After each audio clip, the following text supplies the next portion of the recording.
عید کا دن اللہ کے حضور ذکر فکر میں گزاریے گا، دوستوں سے ملیے گا، رشتہ داروں سے ملیے گا، اچھے کھانے کھائیے گا، اچھا لباس بھی پہن لیجئے گا، لیکن یہ بات ذہن میں رکھیے گا کہ عید نئے لباس پہننے کا نام نہیں ہے، عید رنگا رنگ کھانے کھانے کا نام نہیں ہے، عید اللہ کے شکرانے کا نام ہے۔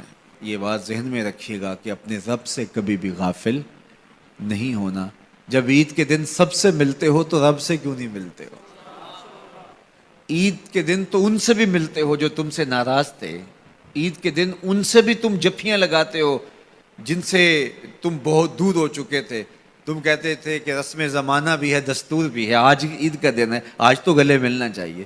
تو یار دشمنوں کو بھی بھر بھر کے گلے سے ملتے ہو، تو عید کے دن رب سے ملنے مسجد میں کیوں نہیں جاتے ہو؟ اس دن کیوں اللہ سے دور ہو گئے ہو؟ تو 5 گانا نماز کا آپ اہتمام کیجئے۔ ایک اضافی نماز تمہارے اوپر عید کے دن واجب کر دی گئی ہے، تو اس کو بھی ادا کیجئے۔ اللہ کے حضور سرخروئی اور کامیابی کے لیے دعا مانگتے ہوئے ماہ صیام سے رخصت ہوں۔ روزوں کے اندر ہماری جو کوتاہیاں ہوتی ہیں، روزے کو ان کے پورے آداب کے ساتھ ہم رکھ نہیں پاتے، تو اس کا کفارہ صدقہ فطر کے نام سے ہمارے اوپر واجب کیا گیا ہے۔ ہر وہ شخص جو مال نصاب کا مالک ہے اور اس پر سال گزرنا شرط بھی نہیں ہے، تو اس پر صدقہ فطر واجب ہوتا ہے، اور صدقہ فطر کے ذریعے سے ہم غریب لوگوں کو عید کی خوشیوں میں شامل کرتے ہیں۔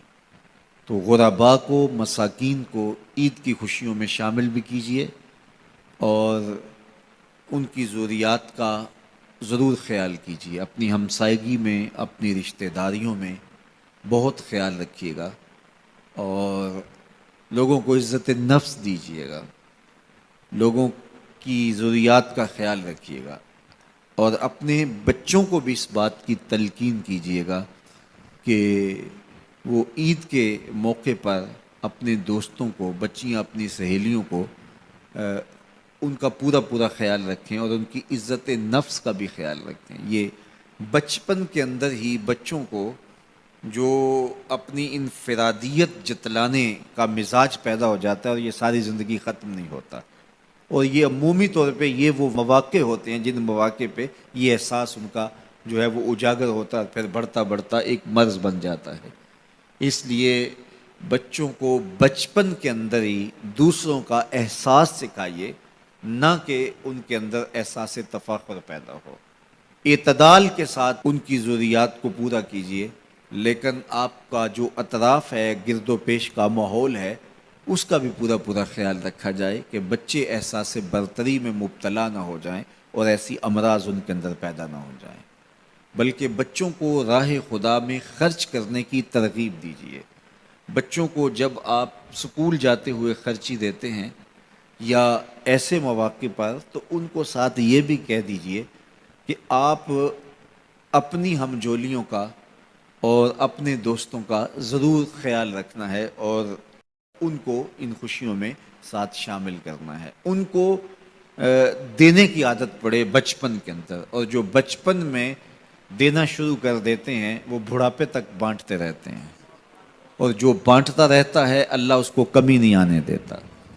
تو یہ مزاج اچھی طرح سے راسخ ہو، بچوں کے اندر پختہ ہو۔ تو یہ عید نئے کپڑے پہننے کا نام نہیں ہے، عید جو ہے وہ اللہ سے ڈرنے کا نام ہے۔ حضرت سیدنا فاروق اعظم رضی اللہ تعالیٰ عنہ عید کے دن رو رہے تھے، تو کسی نے کہا کہ عمر عید کے دن رو رہے ہو؟ تو کہا مجھے نہیں پتا میرے روزے قبول ہوئے ہیں یا کہ نہیں، میں مقبولین میں سے ہوں یا مطرودین میں سے۔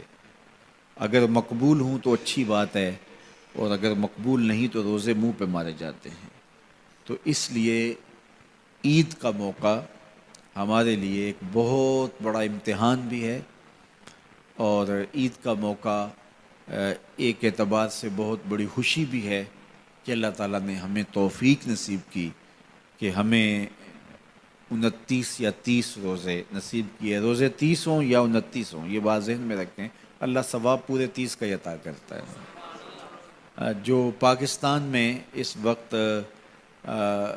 چاند کی صورتحال ہے تو غالب امکان یہی ہے کہ آج آخری روزہ ہوگا اور کل عید ہوگی، لیکن یہ رویت حلال کمیٹی کے اعلان پر منحصر ہے۔ اگر ان کو شرعی شہادتیں مل جاتی ہیں اور وہ اعلان کرتے ہیں تو کل عید ہوگی، اگر نہیں اعلان کرتے تو پرسوں عید ہوگی۔ چونکہ یہاں تو شریعت نے ہمیں جو کہا ہے وہ یہی ہے کہ روزہ چاند کو دیکھ کے رکھو اور روزہ چاند کو دیکھ کے افطار کرو۔ تو چاند کی رویت جب ہوگی تو ہم روزہ رکھیں گے، چاند کی رویت ہوگی تو ہم عید کریں گے۔ تو ہم حضور علیہ السلام کے اس فرمان کے پابند ہیں۔ جدید ذرائع جو ہیں ان سے ہم مدد تو حاصل کر سکتے ہیں، لیکن شرط رویت ہے۔